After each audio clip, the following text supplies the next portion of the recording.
po si JMELO nag-uulap. Basta Sports, JMELO.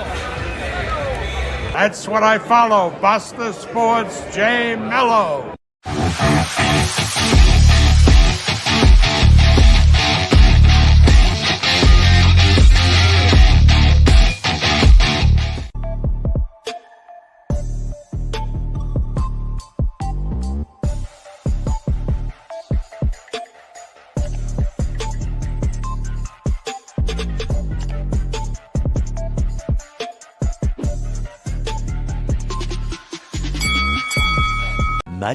Much later.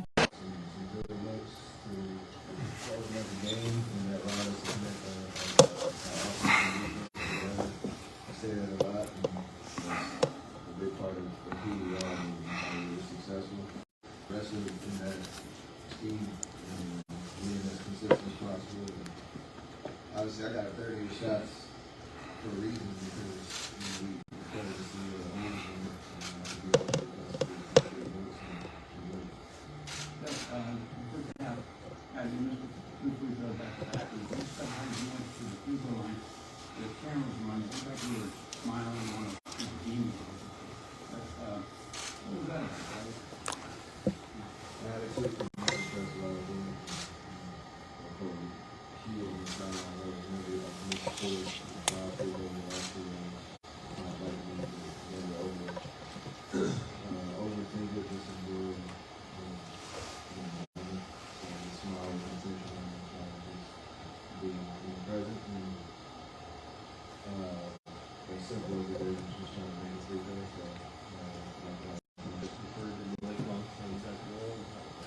might have been referenced in other places. How much motivation do you get? How much is this team that's been together for so long is doing so much just trying to fight back people saying it's over? I think the competitive spirit is always motivated us to good help. I thought they had something in the sense of the pace that. A few moments later. Guys, in-interview po ngayon si Steph Curry.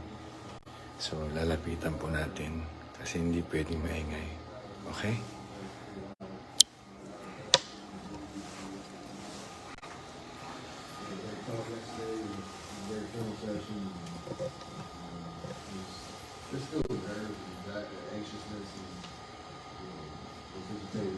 A few moments later.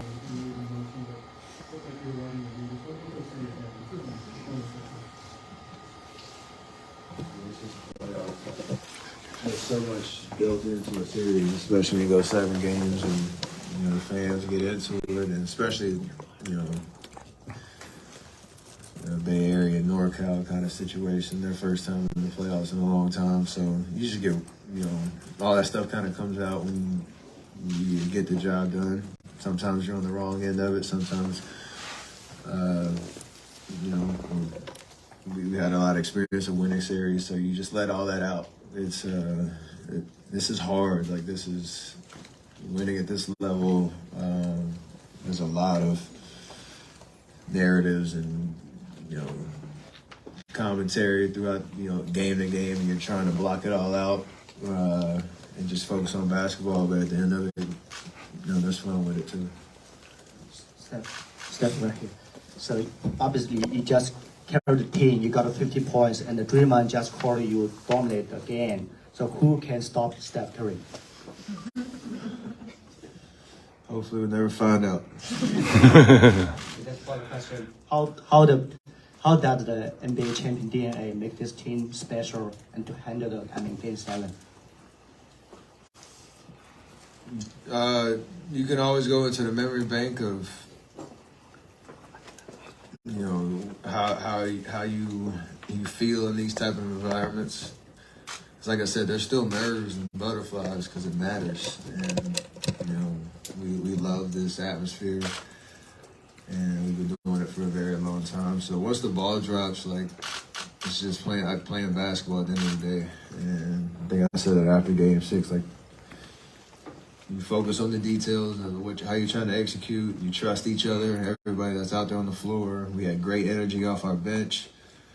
You know, everybody who played came in with the right intentions. There's a lot of conversation, communication, and togetherness on the bench, which is huge for us. And everything was connected. So when that happens, and then you're on the court and you have clarity about what you're trying to do, you know, good things usually happen. And it was a great time to kind of put it all together on the road, Game 7.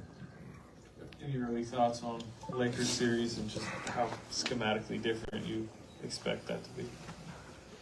Yeah, they're totally different than the Kings. Present a lot of different challenges. We know Bron really well. Played him a couple times, I think, since the trade. They look extremely different. So I know they're playing good basketball, and it's weird, a 6-7 seed series. We get home court advantage, so we got to take advantage of that. But they're big, and we got to be able to have everybody, locked in on our preparation over the next 48 hours. And even if guys didn't get much run in this series, that's the nature of the playoffs. Move on to a different team, a different style. Everybody's got to be ready to make those adjustments on the fly. Stephen, for someone for someone who appreciates the history of the game, you're going to take on LeBron, the Lakers, for the first time in this run. How much do you relish the moments of taking on LeBron again and taking on the Lakers in this next round of the playoffs?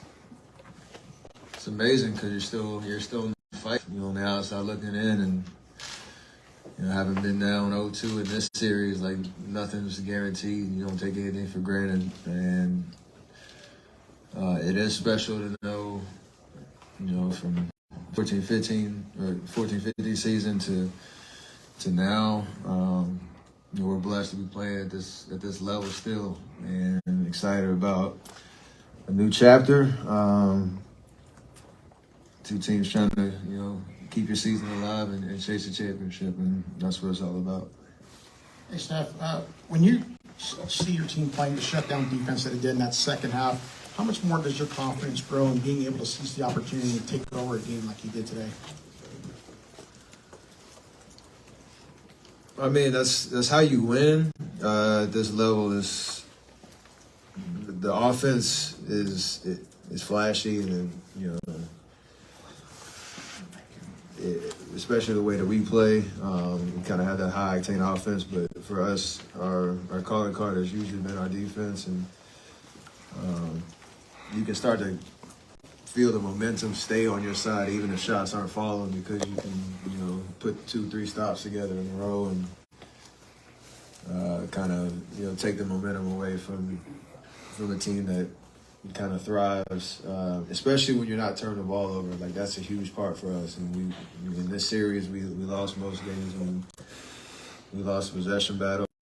Great, creating good shots, which didn't allow us to set up our defense, and we were able to keep the crowd out of it for a good portion of the game, which is huge on the road. So, probably our best performance. So. Steph, obviously there's no rival between the Kings and the Warriors, but Sacramento in the Bay Area has a little rival. Is that something that when you playing, you keep in the back of your head, like, as you playing? Not so much that, it's just, if within the playoff series, you hear from both fan bases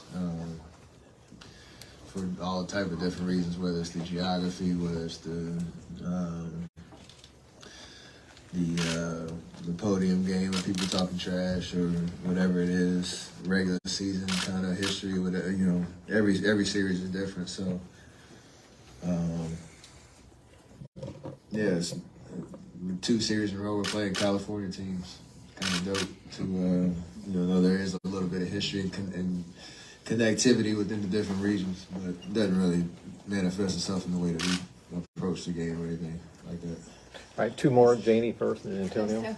I feel like we ask you about Looney every night, but he corrals these balls, and you might miss, or somebody might miss, and you can get 2 or 3 more chances because of him. I mean, he was a key part of this series, as we all saw. What does that mean to you, to see the ball coming back at you after a miss and get another chance?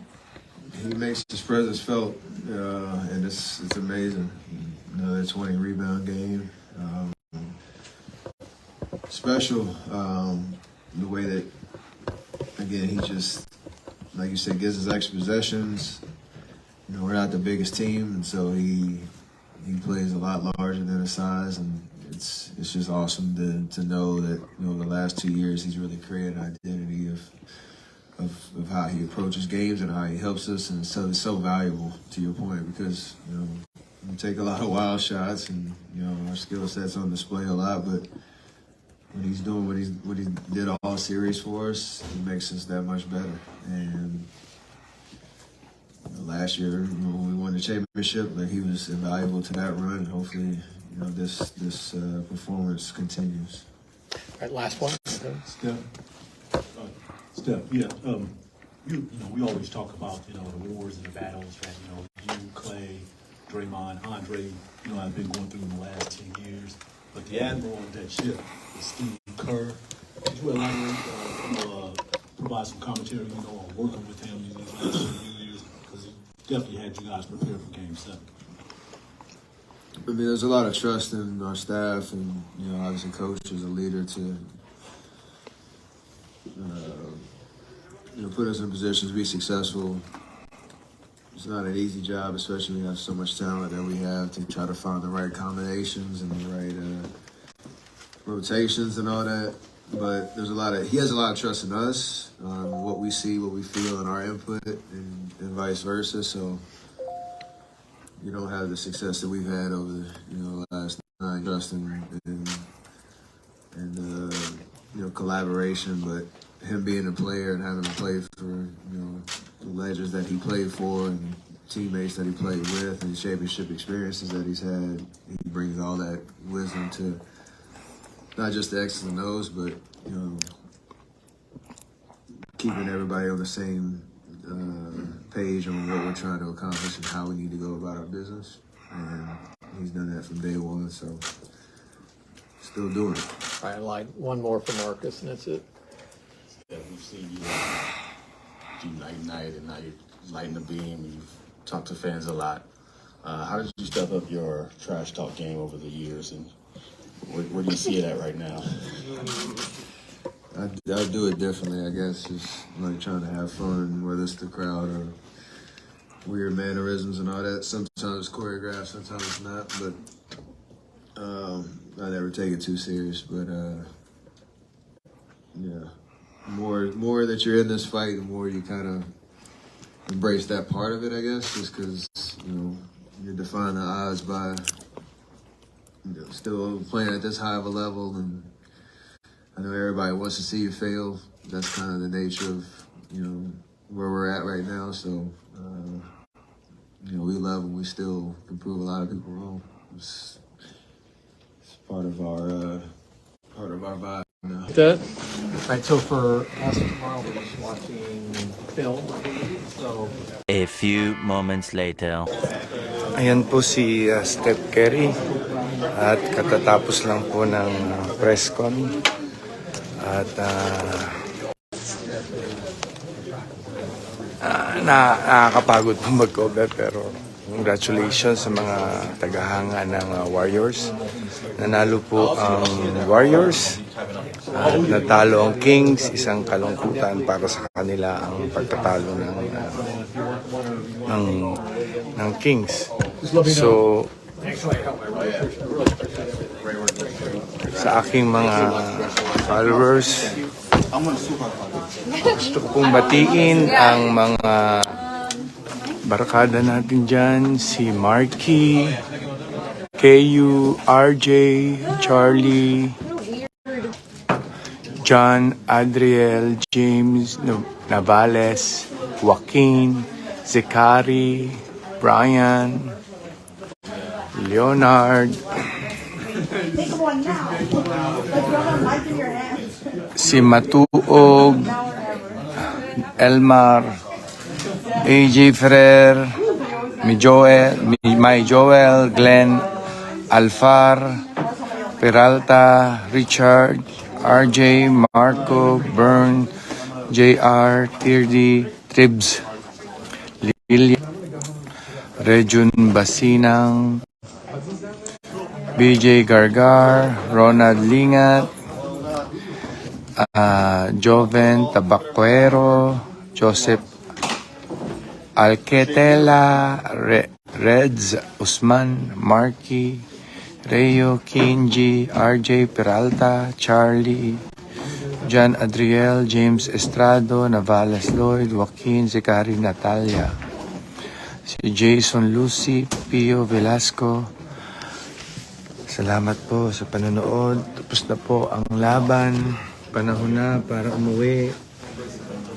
Okay, uuwi na tayo. Ito po si JMELO nag-uulat. Basta Sports, JMELO.